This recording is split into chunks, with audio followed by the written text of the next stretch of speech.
Sir ఈసారి budget లో ఎవరికి లాభం ఎవరికి నష్టం జరుగుతుంది? బడ్జెట్ అనేటటువంటిది ఎందుకు ఎప్పుడు పెడతారంటే కామన్ మ్యాన్ కి లాభం జరగాలి, ఉమ్, ఎప్పుడు పేద ప్రజలు బడుగు వర్గ ప్రజలకి లాభం జరగాలి అని పెడతారు. అవును. కానీ అది యూటర్న్ తీసుకుని కార్పొరేట్ వాళ్ళకి లాభం జరుగుద్ది ఎప్పుడు కూడా. ఉమ్, ఇది చరిత్ర ఎరిగిన సత్యం. ఇది అవును, నిజమే సార్. ధనవంతుడికే ఎప్పుడు మనం సలాం కొడతాం. అరే సాక్ష్యం చెప్పరారా బాబు, నాకు అన్యాయం జరిగిందని పేదోడు వస్తే ఒక్కడు పోలీస్ స్టేషన్కి వస్తాడా వాడి తరపున? ఒక్కడు కోర్టుకు వస్తాడా? రాడు. అదే వాడికి అన్యాయం జరగకపోయినా ముఖేష్ అంబానీ పెళ్లికి పిలిస్తే ఊపుకుంటూ వెళ్ళిపోవడానికి రెడీగా బోల్డ్ మంది ఉంటారు. అంటే ఎప్పుడు కూడా ధనమూలం మిదం జగత్. కాబట్టి ధనం ఉన్నదే నడుస్తుంది. అది మోడీ ప్రభుత్వమైనా, కాంగ్రెస్ ప్రభుత్వమైనా, మన్మోహన్ సింగ్ ప్రభుత్వమైనా, పివి నరసింహరావు గారి ప్రభుత్వమైనా, ఆఖరికి రాబోయే తరంలో ఇంకో ప్రభుత్వమైనా, ఏ ప్రభుత్వమైనా సరే కార్పొరేట్ వ్యవస్థ పరిపాలిస్తుంది భారతదేశాన్ని. అది శాసిస్తుంది గవర్నమెంట్ ని. అందువలన ఎట్టి పరిస్థితుల్లో ఏ పార్టీ ఉన్నా సరే వాళ్ళ పాపం ఆలోచించి చేసేది పేద ప్రజలకే. అల్టిమేట్ గా లబ్ధి పొందేది కార్పొరేట్ ప్రజలే. కార్పొరేట్ వ్యవస్థే లబ్ధి పొందుద్ది. కానీ మనం అలా చెప్పుకోకూడదు కదా. మరి మనం లా అబైడింగ్ సిటిజన్స్ కాబట్టి మనం ప్రభుత్వాన్ని ఎప్పుడు ఎంకరేజ్ చేయాలి. మనమే ప్రభుత్వం. By the people, for the people and of the people. మనమే. అంతేగాని మోడీ తాతగారిది కాదు ఈ సామ్రాజ్యం, లేకపోతే సోనియా గాంధీ తాతగారిది కాదు. ఇది మనది, ప్రజలది. ప్రజలే పాలకులు, వాళ్ళు సేవకులు. కాబట్టి ఎట్టి పరిస్థితుల్లో ప్రజలకి న్యాయం చేయాలనే మంచి ఉద్దేశంతోనే చేశారు వాళ్ళు. కాబట్టి అందులో డౌట్ లేదు. కామన్ మ్యాన్ కూడా లబ్ధి పొందుతాడు, భయపడాల్సిన పని లేదు. మోడీ గారు ఆలోచన చాలా మంచిది. మా కామన్ మ్యాన్ కి డెఫినెట్ గా లబ్ధి పొందుతాడు. పోతే పొందని వర్షం వచ్చినప్పుడు ఒక ఏరియాలో వర్షం వస్తే మొత్తం అన్ని ఇళ్లకే ఎలాగా వర్షం పడుతుంది, మాకు మన ఇంటికే కాకుండా వాళ్ళు మన ఇళ్లకే కురవాలని చెప్పి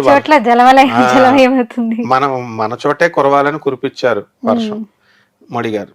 కానీ అది అంబానీ గారికి వాళ్ళకి చక్కగా కార్పొరేట్ వ్యవస్థ పైన ఎక్కువ కురుస్తుంది. అది అందులో పాప ఆయన తప్పేం లేదు, తప్పు పట్టాల్సిన పని లేదు. So both will be benefited. అయితే అవని మనకి వర్షం వస్తుంది, వాళ్ళకి వర్షం వస్తుంది. మనము లబ్ధి పొందుతున్నాం, వాళ్ళు లబ్ధి పొందుతున్నారు. పోతే పోనీ అని వదిలేసేయాల. అందరినీ కూడా ప్రేమించు అంటాడు కదా సినిమాలో. అయితే ఇప్పుడు ధనవంతులకు గానీ పేదవాళ్ళకి గానీ ఇద్దరికి సరి సమానమైన లాభం అంటారా? 100%.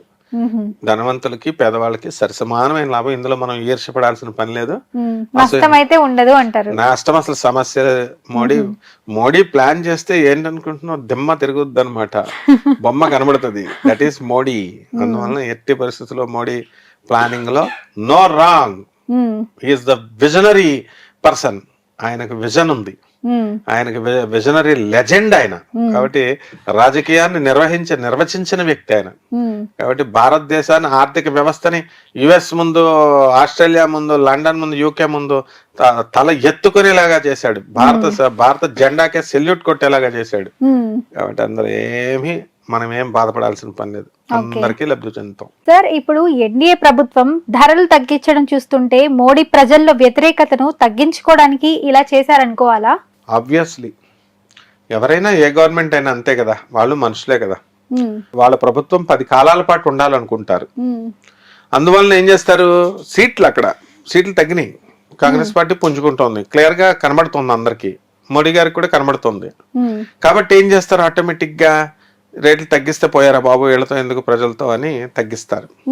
లేకపోతే నువ్వు స్ట్రైకులు చెయ్యి, ఏవైనా చెయ్యి.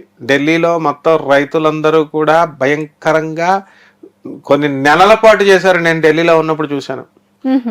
ఢిల్లీలో ఉన్నప్పుడు అసలు ఆ హైవేకి వెళ్ళకండి బాబు, వెళితే ఎప్పుడు తీస్తారో తెలియదు, వెహికల్స్ అన్ని బ్లాక్ అయిపోతాయని వారు. అందువలన మేమంతా కూడా, మా స్టూడెంట్స్ అంతా కూడా ఢిల్లీ ఆ రోడ్ల మీదే వెళ్ళొద్దురా అంటే వీళ్ళు ఆగ్రాలును మధురాలు తిరుగుతూ ఉండేవారు. వీళ్ళు ఆ హైవే కాపలా కాయలాగా చచ్చేవాళ్ళం. ఆ రైతులంతా కూడా అలాగే చేశారు, కంటిన్యూస్ చేశారు మోడీ గారి మీద వ్యతిరేకతతో. అప్పుడు ఆ ఫార్మర్స్ యాక్ట్ రైతులకి ఇది చేశారండి. హర్యానా నుంచి, అక్కడి నుంచి వచ్చే స్ట్రైక్ అన్నమాట. సో ఈ విధంగా జరుగుతూ ఉంటాయి. పాపం మోడీ గారు ఎన్ని మంచి పనులు చేస్తున్నా అందరూ తప్పులు ఎతకడానికి చూస్తారు. లేకపోతే ఏ పార్టీ కూడా ఏమీ పరిపూర్ణం కాదు. వీళ్ళంతా మానవ మాత్రులే కదా. అందువలన కేవలము 100% వ్యతిరేకత తగ్గించుకోవడం కోసమే రేట్లు తగ్గిస్తారు, తగ్గించారు. ఇప్పుడు అలా కాకపోతే ఏమవుతుంది, అప్పుడు మరి రైతులు అంత స్ట్రైక్ చేసినప్పుడు ఎందుకు దిగి రాలేదు ఆయన? కొన్ని విషయాలు మనం అబ్జర్వ్ చేస్తే, ఇప్పుడు ఏదైనా గవర్నమెంట్ ఒక పాలసీని తీసుకుంటే డౌన్ అవ్వదు, దానికే స్టాండ్ అయి ఉంటుంది. ప్రజల నుంచి వ్యతిరేకత బాగా పెరిగిపోతే అమ్మో ఇది మన అస్తిత్వానికే, మన ఎగ్జిస్టెన్స్కే ఇది ప్రమాదం అని అనుకున్నప్పుడు దిగుతుంది గవర్నమెంట్. కాబట్టి ఆ విధంగా ఇప్పుడు ఏంటంటే, ఇది కనుక తగ్గించకపోతే ప్రజలు గ్యారంటీగా కాంగ్రెస్ గుద్దేస్తారు రా నాయన ఎందుకు వచ్చిన గొడవ అని చెప్పేసి ఇప్పటి నుంచి ఆయన తెలివిగా దూరదృష్టితో తగ్గించుకుంటూ వస్తున్నారు. ఇందులో ఏమీ లేదు, ఇదే చిదంబర రహస్యం అనమాట. చిదంబర రహస్యం అంటే ఏముండదు, గుడి అని చెప్పి లోనికి వెళ్ళిన తర్వాత ఒక గుడ్డ తీస్తారు, మనమేమో ఏదో విగ్రహం ఉంటది కదా అనుకుని మనం వెళ్తాం, తీస్తే గోడ ఉంటది అంతే, తెల్ల గోడ. ఇదే చిదంబర రహస్యం అంటాం అనమాట. సో అక్కడ గవర్నమెంట్ ఏంటంటే ట్రాన్స్పరెంట్ గా చేస్తున్నాడు ఆయన. అందువలన ఇది కూడా, ఈ విషయం కూడా ట్రాన్స్పరెంట్ గా మనం చెప్పాలి. కేవలం భయం వల్లనే ఈ రేట్లు గేట్లు అన్ని తగ్గించడం జరుగుతుంది. కనీసం ఈ విధంగా ప్రజలు బాగుపడితే మంచిదే కదా, తక్కువ రేట్లకి. ఆంధ్రాలో జగన్ గారు ఎందుకు ఓడిపోవడానికి కారణమైంది ఇందుకే అనమాట.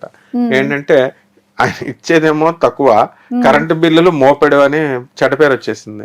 ఎప్పుడైతే కరెంటు బిల్లులు వీటి మీద మాకు ఏదో 3,000 ఇస్తున్నారు, మా దగ్గర కరెంటు బిల్లు 2,000 10,000 వసూలు చేస్తున్నారు, ప్రతి ఒక్కళ్ళు వ్యతిరేకమైపోయారు. అదే విధంగా అలాంటి ఎఫెక్ట్ ఆయన కళ్ళతో చూశాడు కాబట్టి ముందు జాగ్రత్త పడుతున్నారు అనమాట. ఎందుకంటే ఎప్పుడైనా సరే Andhra Pradesh is the central point for politics, which is the political seat of India, political seat of India is New Delhi, cultural seat of India is Calcutta, and business seat of India is Mumbai. అలాగే reformation కి అందరికీ కూడా కనువిప్పు కలిగించడానికి political seat of the entire state ఏంటంటే reformation కేంద్రం ఆంధ్రప్రదేశ్ లో రాజకీయాలే మొత్తం భారతదేశం అంతా కూడా ప్రభావితం చేస్తాయి. ఆనాడు 1975లో ఇందిరాగాంధీని తునాతునకలు చేసి దింపి పడేసి ఎమర్జెన్సీ టైంలో చేసింది ఆంధ్ర వాళ్ళే. మొత్తం మిగతా చోట్లంతా కూడా బాగానే పికప్ చేసుకుంది. ఎప్పుడు ఎలా ఉన్నా సరే అలాగే ఒంటి లెఫ్ట్ చేత్తో ఆయన ఎన్టీ రామారావు గారు పార్టీ పెట్టి తునాతునకలు చేసి పడేసాడు అనమాట. సంచలనాలు అనమాట, అన్ని కూడా సంచలనాలే. జగన్మోహన్ రెడ్డి గారు ఆయన వచ్చి ఎమర్జెన్స్, ఆయన ఒక విప్లవాత్మకమైన ఎమర్జెన్స్, అపరచాణిక్యుడైనటువంటి చంద్రబాబు నాయుడు గారిని పక్కన పెట్టేసి ప్రజలంతా ఆయనకు పట్టం కట్టేశారు. అదే విధంగా మళ్ళీ 2024 ఇప్పుడు మళ్ళీ పవన్ కళ్యాణ్ గారిని చంద్రబాబు నాయుడు గారిని ఒక్క లేపు లేపారు. కాబట్టి ఆంధ్ర ప్రజలు గొర్రెలు అంది ఇందిరాగాంధీ. గొర్రెలు కాదు మేము పప్పు అని అంటుంటే పప్పు కాదు మేము నిప్పు అని లోకేష్ ఎలా నిరూపించుకున్నాడో, ఆంధ్ర ప్రజలు గొర్రెలు కాదు నాయన, మేము వీఆర్ గొర్రెల కాపరి, వీఆర్ గాడ్స్ నాయన అని చెప్పి మీ భవిష్యత్తుని మేము నిర్ణయిస్తామంటారనమాట ఆంధ్ర ప్రజలు. రాజకీయ నాయకుల యొక్క భవిష్యత్తుని ఎలా మార్చాలి, ఎలా చేయాలో ఆంధ్ర ఈ యొక్క వాటర్ నుంచే నేర్చుకోవాలి. బికాస్ అందరూ కూడా they will observe very keenly.